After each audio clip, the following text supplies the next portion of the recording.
teaching your child to sleep independently can be a really good thing. This is the middle of the night. Yes. This doesn't feel like the morning. It was such a struggle. If you don't want them to sleep in your bed, don't bring them into your bed. Rosey, what's the biggest myth about children's sleep that you would love to bust?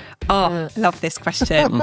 I always say one of the hardest parts about becoming a parent is being forced to be an early bird. Sleep, in my opinion, is the most important pillar of our health. Is that a real thing? You don't have to suffer long-term sleep deprivation. You absolutely don't. There's always something you can do.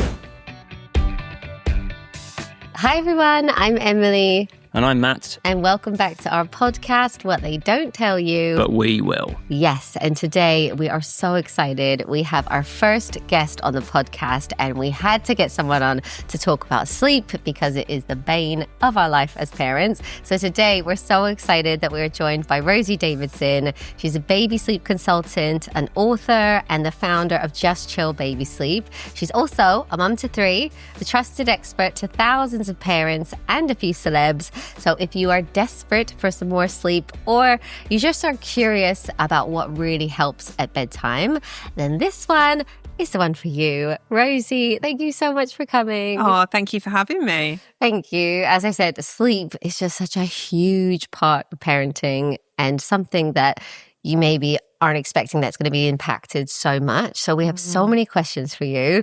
But before we get into those, I'd love to know that bit of background about you and how you even became a baby sleep consultant. Sure, yeah. So it started around 12 years ago. My eldest baby wasn't sleeping. And I thought, I should have this nailed. Like, what is going on? She's broken. Like, I can't carry on like this. There must be something I can do. So I researched to the hills, and actually I thought I knew everything. I'd read all the baby books and I was like, why isn't this working? But I spoke to my health visitor, my brother-in-law who's a doctor. I spoke to a nanny who gave me like the idea about routine. And I was like, I thought that what I'd been doing with her was like a really good routine. But actually it turns out I'd been trying to get her to sleep when she probably wasn't tired enough. But the overarching message from these people was she's not self-settling. And I thought I was doing everything right to get her to sleep. But looking back, I was stopping her from sleeping. Yeah. And honestly, we worked on a method and within 3 nights, she was sleeping through the night. Wow. And this was when she was 6 months. And it totally and utterly transformed our lives. I went from thinking I'd made a mistake, I shouldn't have been a mum, to then having a baby who slept, and I was like, I can actually enjoy life, I can enjoy being with her, she's happier. So anyway, it sparked a real interest, and I've always been into health, fitness, wellness, nutrition, that kind of area. I was working in higher education when she was a baby, and I was just like, I'm gonna train in this. I started helping friends and family informally, and one of my best friends, I helped with her baby, and she said, you have to do this. This is your calling. Like, you need to do this. Yeah. So that was it. And then I trained, and the rest is history. Yeah, oh my gosh, amazing. How many books later? And two books, yeah. Amazing. And I mean, we had struggles with our babies as well, like, especially with the first. We were at breaking point, weren't we, at one point? Because you're sleep deprived as well, right? Yeah. It's not just their sleep, I think that's, and you realise you're losing sleep, so you wonder what they're going through as well. And everything's worse when you're tired. And like you say, you do feel like you're failing as a parent because you can read all the books and then they come along and they don't sleep when you are expecting them to sleep, or they're not sleeping for as long as you think they're going to sleep, and you sort of blame yourself, don't you? Yeah. But what are the common, like the most common sleep problems you see, or that people come to you for babies, toddlers, and children? Yeah. So I'm qualified from newborn up to teenage, and actually adult sleep as well. But most of our clients will come with newborns, babies, toddlers, and maybe young children. So I'd say the key areas people want help with is night waking. That's probably the most popular, because if you're being woken during the night, that's probably the hardest. Also naps. So babies like who aren't napping, or they're struggling to get them to nap, need more of a predictable schedule. We can also get what we call false starts, where you put them down at bed and then they wake up 10 minutes later crying. Okay. So that's a false start. Yeah. Also, nap transitions, we call them. So when, they're dropping a nap, so maybe they do 3 naps, they're going to 2 naps to 1 nap to none. And early waking is probably the other most popular area because so many children wake up really, really early. Yeah. We've got one of those still. Yeah, we do. Yeah. But then to be fair, our eldest was, and he still, even though he's a teenager, he still wakes up like fairly early. So I do as well. So I feel like, but then he's a man now as opposed to the 8-year-old. Yeah. It's just. Yeah. I remember like we used to start the day at 5 a.m. and I remember thinking, this is the middle of the night. Like, this doesn't feel like the morning. It was such a struggle. Why is that? Why do some children just wake up at, the crack of dawn? Well, I think we have to recognise that most children and babies do wake fairly early. For me, I always say anything before 6 is nighttime. So I would treat it like nighttime and try and solve that early wake. But it's interesting you mentioned about your son. So when they get to teenage years, when they go through puberty, the circadian rhythm, our internal body clocks change. And we become a later person, essentially. It's really interesting. The theory and the science behind it is that when we used to be cavemen and women and life was quite dangerous, we needed someone to always be awake. So that's one of the reasons why you have chronotypes, they're called generally. So early birds, night owls, people in between. But also you have teenagers who tend to be more of a night owl. So there's always someone watching the camp, essentially. So it's really interesting. But small children tend to have an early chronotype. Some earlier than others because we all have our individual chronotypes. So like you said, you're an early riser and you kind of always have been, probably always will be. I'm a extreme night owl. So if I had the choice, I would stay up probably till 1 o'clock in the morning and get up at 9. That's how I'm most comfortable. But having children, that's it's the not shock, possible. right? It's not possible. So I always say one of the hardest parts about becoming a parent is being forced to be an early bird if you're not. It's so true. But children will wake up early, but early waking can be caused by a few factors. Number one, often it's children are just going to bed too early and they're waking up fully rested. So there's only so much sleep anyone can take. So it might be, I had a client recently who said, my little one's waking up at 5. And I said, what time does he go to bed? She said 6. Oh, wow. And I'm like, well, I mean, that is giving yourself an evening at least. He's done 11 hours. So that's why he's waking. So we need to shift it. Imagine it's like a clock change. We're trying to shift that body clock. But there's other reasons. It could be like if they're not self-settling, then it's harder to resettle in the early hours. It could be light coming in. It could be noise in the home. There's lots of different things. So with the ages and hours, how many hours sleep would you say? I don't know how you'd break it down, 0 to 5 or babies and then... Well, it's really individual. Okay. So if you Google it, there's loads of different guides and it will give you a rough amount of sleep you might expect. Like a newborn, for example, in 24 hours, you'd expect maybe 17 hours sleep. And gradually as they grow, that will reduce to the point where with a teenager, you'd probably be looking at somewhere between 8 and 10 hours. But it is really individual. So some people will be quite happy, like adults, on 6 hours sleep. Some need 10 hours sleep. The average, and this is why people talk about 8 hours, is around 8 hours. But that's just an average. So the way you work it out is, are they waking up happy and rested in the morning? If they're not, you have to wake them up. They've not had enough sleep. And you can work back from the time they need to be awake. And this is the work with teenagers and older children that we often have to do because they might have to be up for a certain time to get to school or college or whatever they're doing. And sometimes they have early start times or like clubs before school. And you have to work it back and get them to bed early enough so that they've had that window of sleep that they need. Even with our 3 children, like they're all so different. We have to wake up our middle one every day for school. But he goes to bed at a really good time, but we do find that we have to wake him. He seems to want to sleep in. I think he's going to be the night owl though, like if out of choice. I mean, he doesn't ever want to go to bed. Whereas the eldest is just typical first, and he's just good. We're like, oh, mate, up we go. But everyone is so individual. Even us as adults, like we're very different, aren't we? Yeah. And I could probably do with some of your advice as a good sleep hygiene. I'm the type that could sleep anywhere, but I do get up early. So if you ask me to, I could have half an hour nap now quite easily. Wow. Standing up on a train. Oh my God. Well, with us, with our first, as I said, we really, really struggled. He would get every 2 hours and then I'd be feeding, burping for an hour. So it felt like I was only having an hour in between and we were like on our knees in the end. So I wish I'd had someone like you around that I could have called on, because I was like trying to read books, trying to work out what to do. And in the end, I did go down like the self-settling sort of route. Is that, then there's a little controversy around, crying out or not, or, is that the best thing to do, or...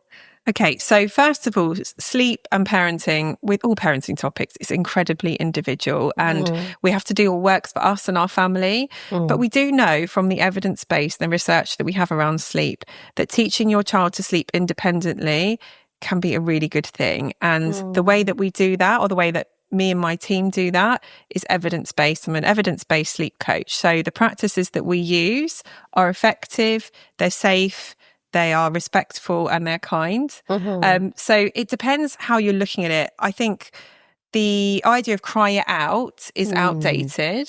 There are still some people who do that, but I'd say they're more kind of old-fashioned nanny types. Yes, yeah. But you can look at making change without doing drastic measures. However, if we are changing how our little ones fall asleep, babies or children, sometimes that can bring up some upset for them and for us. But you can hold like a loving, firm boundary without traumatizing your child. You're their safe space. You are there to reassure them that they're safe, everything's okay, but it is time to sleep. So you're holding that boundary. And even with babies, that's the case. So staying as calm as possible, but reassuring them every 2-3 minutes, or whatever you decide, whatever approach you're looking at, is perfectly safe and a legitimate way to improve sleep. It's not to say it's the only way, because you can do other ways and try and minimize the crying as much as possible. But sometimes our children do get upset. Yeah. And that's okay. Yeah. And I think that's a really nice way to put it. Like you're just teaching them how to sleep, because they don't know how to get to sleep. So it's like, we teach them all these other skills. We teach them how to eat. We teach them how to use the toilet. You're just teaching them something else. So, it's an important skill to have as well. Yeah. We didn't have it so much, but obviously now screen time is a big thing as well, right? What's your opinions on that? I mean, how much does that affect a child's sleep? What's the reality? It definitely can affect sleep. And I think we need to, again, look at it on an individual basis. How much are they having? What content are they consuming? And when are they consuming it? So if a child is on screens all day long, that's obviously not a good thing. The standard advice is to reduce or stop screen time at least an hour before bed. One of the things that has been spoken about historically a lot is the light from our screens, and saying it can inhibit melatonin production, which is one of our sleep hormones. However, more recent research suggests that it's much less impactful than we thought, the light itself. What's more impactful is the content. Yeah. So if we're looking at exciting and stimulating things before bed, like imagine if you, even with TV, if you were watching, I don't know, horror film or an action film, you get really excited, your heart might start racing, there's adrenaline, there's cortisol around your body. It's harder to switch off and go to sleep. And it's the same with children and screens. There is a small element of light could potentially have an effect, but actually what's more impactful is the light in our homes. So the latest research suggests that it's the light in our homes which will keep us awake. So if you were to turn all the lights off, you're probably going to be ready for sleep much earlier than you would have been. Oh, wow. That's so we've said it before about the screens, but I'd rather my children watch 2 hours of good content than half an hour of absolute garbage. There's the volumes all over the place. It's some guy screaming, etc. You're the same with watching movies, aren't you? Sometimes if we'll start watching a series and it gets really serious, there's lots of murders and things like I can't watch this. We've just stopped watching anything good, haven't we? It's like pretty boring, aren't we? Yeah. Whereas, there's a few little YouTube channels that the boys love. It's literally a grandma reading stories. Like she reads books. She's called Arnie's House. She's amazing. But I feel like that is obviously it's still a screen, but it's not gonna, like you say, give them that adrenaline hit or hype them up before bed. It's when the kids go, like Jackson does it, like, Dad, can you make up a story? And you're like, oh my God, like you're literally, you've gone past your bedtime, you're just stalling now. I'm like, there's only so many stories I can make up. And another time when sleep seems to go a bit haywire is when you transfer from the cot to the bed. Is there a right age to do that? Or have you got any advice around Yeah, stage. absolutely. So leave it as long as possible is my first piece of advice. I think a lot of people rush the transition. They think maybe it's going to help sleep. A lot of people, I've heard from so many people, they hate their cot. They don't hate their cot, they're just not used to it. So I would say don't do it before 2.5, 3 if you can. My son is actually 3.5 and he's still in a cot. Oh, wow. I love And that. he's really tall as well, but he's really happy. He fits in the space. We're all happy. So if it's not broke, why try and fix it? The only time I would move them out really earlier is if they're climbing out of the cot, because then it's not safe. Yeah, a 14-year-old, he's started being able to climb over, isn't he? Put the gate around. Yeah. So if they're climbing out, it's not safe, but you can think about putting them in a sleeping bag. Normally that stops them from climbing. So sometimes people say to me they're climbing out at age 2 and we revert back to a sleeping bag and it's fine. We used to love a bag, didn't we? Oh, we loved that. Oh, yeah. We loved it. Actually, ours were in it to the point where they were just taking them off in the morning. They were taking them off, climbing out. We were like, maybe it's time to stop putting you in the bag now. They was texting us, can I get out my bag? So the thing is, if you do move them out early, some of them will be okay, but they don't have what we call impulse control. So the older they are, the more impulse control that they develop. And that means they're more likely to stay in bed. So what can sometimes happen when you move them into a bed, a cot bed or a single bed, whatever you've chosen, they'll keep getting out. And if you leave it later, they're more likely to stay in and understand what's going on. And you can talk about it. You can role play with teddies in the day, putting Teddy to bed. You can get them involved with like choosing new PJs or a special toy or something.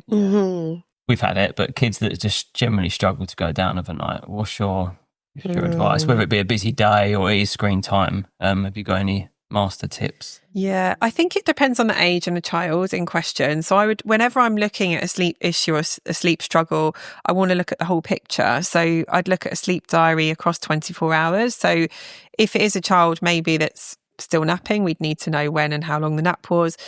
But even if they're not, we'd look at what time they go to sleep, what time they wake up. Are there any night wakings happening? What's happening at those night wakings? Are they having nightmares, night terrors, anything else that's kind of unusual or worrying, just to check that everything's okay first. And then think about their behaviours and their thoughts around bedtime. I'm actually trained in paediatric CBTI, which is cognitive behavioural therapy for insomnia. And that's the standard treatment for insomnia for adults as well. So if you were to go to a doctor, they might talk about medications, but hopefully they talk about CBTI. So it's about changing thoughts and behaviours around bedtime.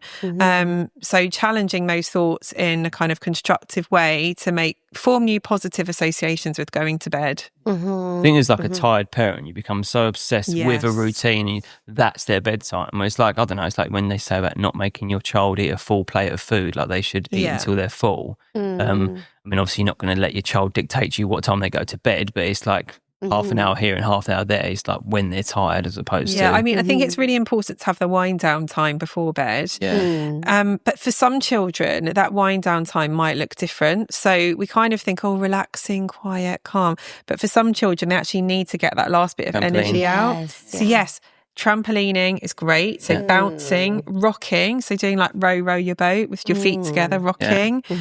Some children like a firm touch, like you play games where you roll them up like a burrito in a blanket. And squeeze the 8-year-old, them. he loves a wrestle. That's his thing. Amazing. Like, it gets him upstairs. If he doesn't want to go upstairs, I'm like, come, we're going to have a wrestle. And then he's up there. And he just wants a cuddle and a tickle, really. And I'm not allowed to win. Or when they were really little, do you remember we used to always do like dance party? Yes. Like before bed. So they would put a little song on and do a little like dance. It was really cute. But I think especially with our children, it was like they needed to get those last bit of like I don't know, energy and wiggles out before they could. We're the same though. Like you'd go for a dog walk or something, shouldn't you? You need to you like to wind down. Yeah, movement's always good. I also I posted about it the other day, therapy putty. So it's great for neurodivergent children, but all children can benefit from these kind of things. So like if they like to hold things and like squish things, like tactile play in the lead up, maybe just before bedtime routine. So like those kind of things. And as we said, all the movement things as well. Yeah, there is something quite therapeutic with like, playing with Play-Doh or kinetic sand. and there's more and more children, I don't know if it's nowadays or if it's just we're more aware of it, that are having maybe a bit of anxiety or issues. I guess obviously it depends what's going on in their life.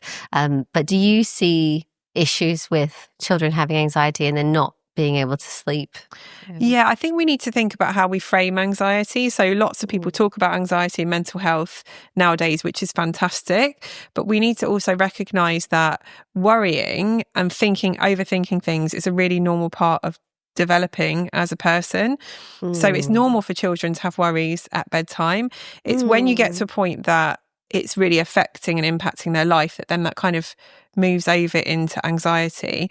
But either way, we're looking at supporting them through any challenges that they're facing, helping reframe that, normalise their feelings. So you might say, oh, that sounds really difficult. I remember when I was worried about X, Y, and Z. You can think about other things they've overcome, other challenges. Oh, you were really worried about that football tournament, but you did really well and you tried your best and it actually went really well. And you give them examples of when they've overcome a challenge. Yeah. So it's always, whether they've got, I guess, clinical anxiety or whether they're just worrying about things, you're there as a support system. But it's important to know it's normal for children to maybe be scared of the dark, be worried about friendships, be worried about something that's going on at school, maybe changes in the family. And it's just your job to reassure, but also not change your boundaries. So some people might say, oh, we just brought them into bed because they're so anxious and like they can't sleep on their own. They can't go on that school residential because they're anxious. Yeah, we need to help them work through it. Which leads me on to my next question about a child waking in the night. So if a kid comes into your bed, I don't know what age, 7, 8 years old. Yeah. What should we be doing? Okay, so first of all, everyone's different. And for some people, that's not a problem. And we have to remember that cultures all around the world, will sleep in the same bed, the same room for years. Yeah. So it's what works for your family. For me, that wouldn't work because I don't sleep well with my children in our bed. So it's a no. Lucky you. So it's really individual. But if you don't want them to sleep in your bed, don't bring them into your bed. And that sounds really simple and it's not that easy at 3 o'clock in the morning when you're knackered and they're coming in. But you need to calmly return them to their sleep space, remind them that's where they sleep, and don't get involved in negotiations in the middle of the night. Flip a coin.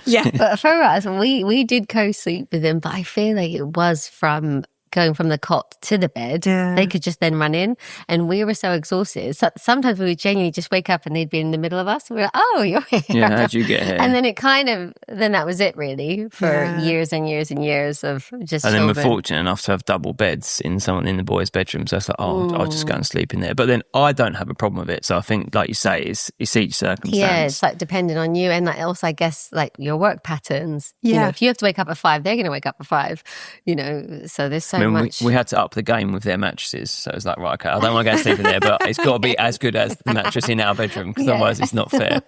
I mean, I must look a bit odd, 40-odd-year-old man walking around with a pillow, 2 o'clock in the morning, going from one room to the other, as long as I've got my pillow as well. Yeah, I mean, as long as it's working for you, it's absolutely fine. And obviously they do grow out of it. Eventually, your teenager's not going to want to be in there with you. But for some people, it would really impact their sleep and they would really struggle. So you can absolutely change it if you don't want them in with you. But you need to be prepared and be like, right, we've made the decision. This is what we're doing. We have to stick to it. And with everything with children, if you decide on a boundary, you need to hold it because that's actually what makes them feel safe. If we give a different response every time, it can make them feel even subconsciously a bit unsafe because we don't know how mum and dad are going to react. Consistency. So true. At one point, we had our kids just sleep together because we don't necessarily want you in with us, but if you're too afraid to sleep on your own, we're happy for you to sleep with your sibling. And that works quite well for a while, Until we tried to do it with the younger two and they can't stand to be around each other. Yeah. What? Want me to sleep with him even though I don't like him? But do you get a lot of people that actually want to co-sleep with their children and do you give help around how to do that safely? Yeah, I have done with babies particularly. So there's a baby sleep charity in the UK called the Lullaby Trust. They have fantastic guidelines for anyone who's got a baby who's listening. So for under 12 months, that's what most of their guidance is. So you shouldn't co-sleep or bed share if you've been drinking, if you smoke, if you have pets in the bed, other siblings in the bed. The baby shouldn't have any adult bedding, so they should have their own sleeping bag.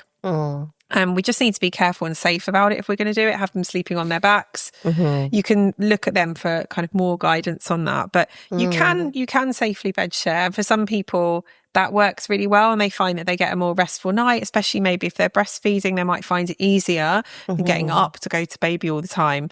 But for some people, it's their worst nightmare. So yeah. It's so individual, isn't it?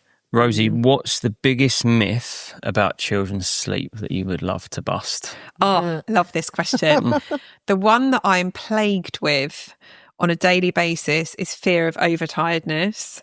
So overtiredness isn't really a thing. Well, I like to reframe it because you can't get beyond tired. So tiredness, feeling of being tired, is a hormone called adenosine, otherwise known as sleep pressure. That sleep pressure builds throughout the day to the point where we feel really sleepy. When it's high, like your eyelids are closing, you're kind of nodding off, that's when sleep pressure is really, really high. Sleep pressure will always win. The longer you're awake, the more adenosine is in your brain. The only way to clear it is to fall asleep. So it will always win, right? But what people say that overtired is maybe they've missed a nap or you've been out of routine and they've got to the point where they're really tired, okay? So really tired, therefore they're getting upset. They're not regulating their emotions. So the key thing there is to calm them down and they will fall asleep. No one will stay awake all night because they haven't slept. It doesn't make any sense. So this overtiredness, and for a lot of families, the fear of overtiredness stops them making change, because when you make change, there might be some upset. And let's say, for example, you always rock your baby to sleep, but you've decided we're not going to do that anymore. We're going to support them to sleep without rocking. So the bedtime takes a bit longer, maybe 20 minutes longer or something. And they worry that if it takes longer, my baby's going to be overtired and they're not going to sleep. It's not the case. No. Okay. That's so interesting, because when ours were young, it's funny how if they'd had a really good afternoon nap, say 2 or 3 hours, they would almost go to bed even better. I don't know if that's the thing. It was almost like the sleep. I mean, maybe it was just them, but the sleep would sometimes promote more sleep in them. Yeah, I think it's more that they're settled and they are relaxed. Therefore, the sleep comes easier. It's not necessarily because they've had more sleep. It's to do with their emotional state at bedtime, if that makes sense. And do children sleep, you know, the whole like 2-month regression, 4-month regression, or the different, is that a real thing? Because no, okay. no. It's been confirmed. Sometimes if I was, moaning to a health visitor, they would, it's the 6-week sleep regression. I was like, I swear we had one 2 weeks ago. Or it felt like there was always this regression. Well, there is, you say 6 weeks, there is a 6 weeks growth spurt. Okay. The only regression as such is around 4 months, and it's a change in sleep architecture. So actually how we sleep cycles change, they become more like an adult. It also coincides with developmentally, babies become more aware, they kind of wake up. But it's not a regression. The term regression is actually really misleading, because in pediatrics, that means the loss of a skill. So it's actually that they're progressing. So if anything, we'd call it a sleep progression. But even then, it's not set at 4 months as well. It could be a bit before then, a bit after then. But all these other regressions, there's no clinical evidence for any of them. We do know that developmental milestones can have a temporary impact on sleep. So like rolling, walking, talking, if they're suddenly learning lots of new words or something's going on, that can sometimes impact sleep. But if you think about it, everyone's child does these things at different times. So one baby might walk at 10 months, one might walk at 18 months. So that walking milestone, if that was to impact sleep, it's going to be different times. So although we have typical developmental kind of brackets, so you might say within this time they'll probably do that, we can't put it down to month by month. Okay. That's really interesting. Wish you've had that with your NCT friends, don't you, in your back pocket. Yeah. People talk about it all the time. They're obsessed with you kind of blame regression. It's the 12-week, whatever it is. Okay, it's really interesting. And if there's any like golden or, one golden rule for parents that are really struggling with sleep, what would I know that's like really broad. Yeah. I would say you don't have to suffer long-term sleep deprivation. You absolutely don't. There's always something you can do. It's never too late. So people who come to me with older children or toddlers and they think we've left it too late, you haven't. You can improve sleep and work on sleep at any age, from newborn to old age. There's always something that you can do, and we can meet the person where they are at and get them sleeping the best that they can. Yeah. Okay. That's really good news. Because I think you do get to the point where you think, oh no, they're really big now. If I try something now, they're going to kick off. And, you know, they're going to... You're just worried about a 14-year-old boy. They're going to run out. Like, no, but I mean, if you wait to 18 months, say, to maybe think, okay, we need to sort this out, then you think, they might be getting out their cot, running out, screaming. It seems a bit more scary than with a baby. Yeah, I mean, sleep, in my opinion, is the most important pillar of our health. So everything else comes back to sleep. We're more likely to make healthy food choices if we're well slept. Physically, we perform better. Our mental health is better. Everything comes back to sleep. So we need to be prioritizing it like we would prioritize any other area of their lives. And if you had challenging behavior, or they weren't eating, or all these other things, you would get help and you would intervene. But for some reason, people are hesitant when it comes to sleep. But we should all be prioritizing our sleep above everything else, in my opinion. So true. What's great is there's so many athletes now coming out, isn't there? There's an advocate for it, saying sleep is their number one, and even Ronaldo, I know. He naps. He has a nap every day. They can do strategic naps, and they say it's the next best thing to performing enhancing drugs is naps, if you have tactical naps. Yeah, amazing. Great. How can people get in touch with you? I mean, you've got your books, obviously. The research has been done. So if you don't already follow me, my Instagram is just_chill_mama. You can find me there. Most of my stuff is linked on there, but the website is justchillbabysleep.co.uk. I've got a team who do one-to-one calls, and we have NHS professionals working with us in that team. We also have our online courses for sleep from newborn up to age 5, and we do actually other things like fussy eating behaviour. Basically everything you need as a parent. My God, get you amazing. back for the feeding. I honestly wish I had your number when I had my first, because we just didn't know what to do. We were really struggling, and in a way it felt like, a sleep consultant that felt like almost out of reach. Like I needed to be someone special, or have a huge amount of money, or be a celebrity, or I don't know, something that I couldn't access, but actually you're already accessible. And you don't have to sort of suffer and with the sleepless nights, do you? Exactly. Okay, well, we end every episode with asking you, what is one thing you wish you'd known before becoming a parent? So I just put you on the spot.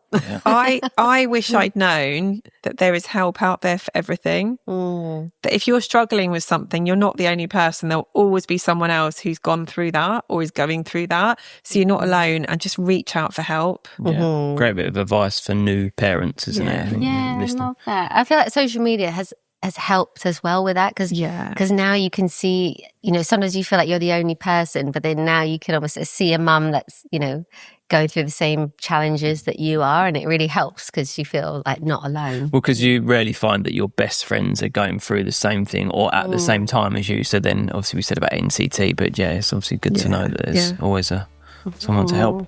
Oh, well, thank you so much for coming on. Thank you for having me. I really enjoyed it. Oh, thank you. No, that was really, really helpful, I'm sure, to a lot of people. And obviously we'll put all of your details in the description down below and in the notes of this podcast. We would obviously love to have any of your comments. If you've got any questions, put them all down below, and don't forget to rate, review, follow wherever you listen to your podcasts. And thank you so much for watching. We'll see you in our next episode. See you. Bye.